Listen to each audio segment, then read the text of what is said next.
이 책에 보면 저자가 러시아 문학사에서 가장 위대한 작가로 그냥 푸시킨을 그냥 갖다 여기다 그냥 딱 선포를 했어요. 맞아요. 아니 물론 저도 러시아 모든 작가 중에 푸시킨을 제일 좋아합니다. 제일 좋아하는데 그래도 객관적으로 볼 때 러시아 국민들도 자기 역사에서 어떤 문인들 중에 푸시킨을 최고로 쳐요? 네, 무조건이야.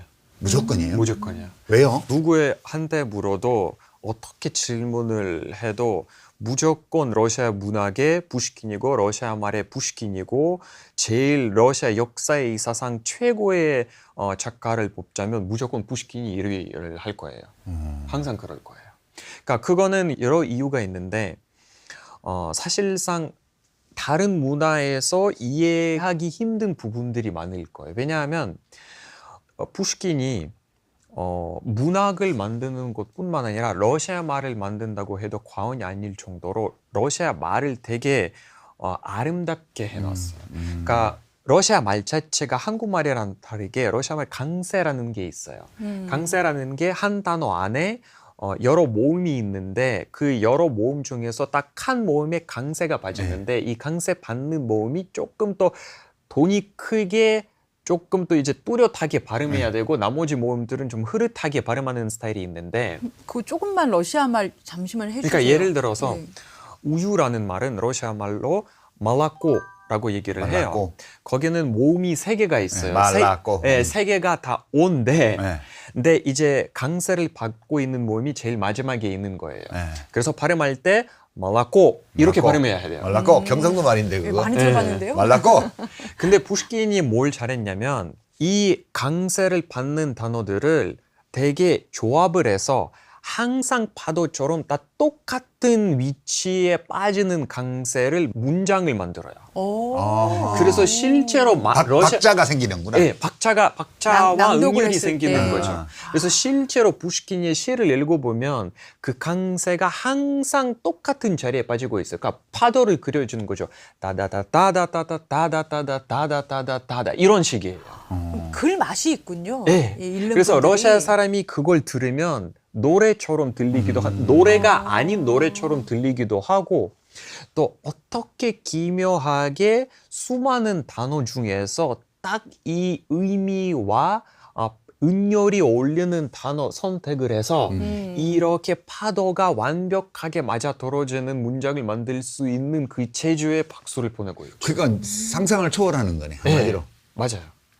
그래서 실제로도 이제 20세기에 들어가서 이제 AI가 활성화하기 시작 이후에 러시아에서 되게 재미있는 그 실험을 해봤어요. 도스토옙스키, 돌스토이, 체호프, 푸시킨의 모든 작품들을 이제 코포스에 실려서 AI가 분석을 했어요.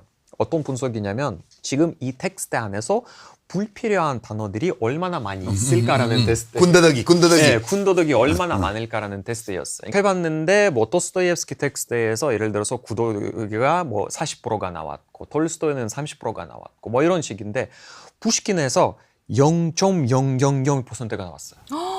필요 없는 단어가 하나도 없다는 거죠. 하나도 없다는 얘기예요. 그러니까 푸시킨이 만든 그 텍스트에서 한 단어를 빼도 모든 게 무너진다는 얘기예요. 천재네요. 완전 천재지. 네, 완전 천재. 푸시킨은 어릴 때부터 그 시인 학교인가 뭐 거기에 들어가서 네네. 선생님들이 그 10살도 안 됐을 때 푸시킨이 쓴 글을 보고도 벌써 놀라 나자빠질 정도로 영재였고요. 그 소문이 입에서 입으로 전해져서 온 러시아에 천재 시인이 났다고 소문이 다 났을 정도. 맞아요. 네. 푸시킨은 정말 이례적인 인물이죠.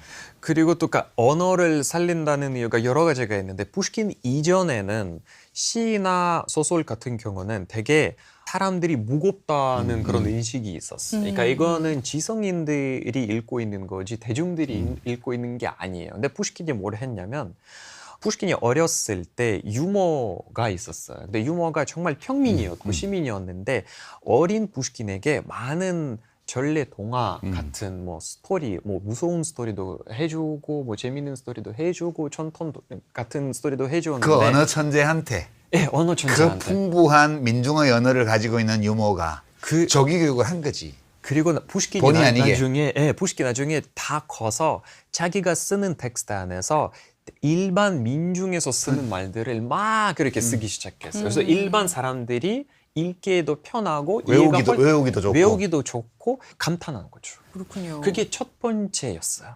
저도 이제 푸시킨을 제일 좋아하는데 그런 거는 몰랐어요. 근데 그런 거는 우리가 이해할 수 없겠네. 러시아 언어의 그렇죠. 특유의 그거는- 현상이니까. 그렇군요. 근데 하고 푸시킨이 또 자기의 정치적인 의사를 표현하는데도 굉장히 멋있는 일화들이 또 나와 있더라고요. 책에. 천재 푸시킨은 전 근대적인 러시아 전제 군주제를 비판하는 혁명적인 시들을 발표를 했고 뭐 그러한 약간 풍자하는 그런 그림을 돌리기도 하고 하다가 유배를 가요. 근데 이제 데카브리스트 난이 나서 네. 베츠부르크에서 청년 장교들이 반란을 일으켰다가 제대로 싸우지도 못하고 다 체포돼서 이제 죽고 처형도 여러 명 당했고 수백 명의 유배를 갖고 그랬습니다.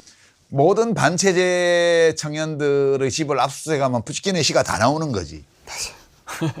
근데 제가 이제 그 푸시킨의 일대기를 보다가 되게 이해가 안 갔던 게 러시아는 좀 이상해. 왜? 이게 되게 위험 인물인데 왜 안 죽이고 황제가 만나요. 독대해요. 독대해서 협상을 해. 이런저런 조건을 걸고 앞으로 너 발표하는 그런 전부 다 내 검열을 받고 해. 오케이. 뭐 그러면 궁전에 매일 출근해가지고 뭘 해. 이렇게 해서 황제가 자기 옆에 이렇게 두고 그 시종 노릇을 시키더라고. 근데 그거에 대해서 또 러시아 민중은 굉장히 분개했다고 그러고 뭐 그런 얘기들이 있는데 우리나라는 뭐 되게 탁월한 시인이나 이런 사람도 엄청 당쟁이 일어나서 사화가 벌어지면 다 죽였거든요. 근데 왜 러시아 황제는 아무리 그래 글을 잘 쓴다고 쳐. 근데 이런 불온한 사상을 퍼뜨리고 온 동네방네 벌집 쑤시듯이 이렇게 다니는 이 작가를 왜 안 죽이고 끼고 있었어요?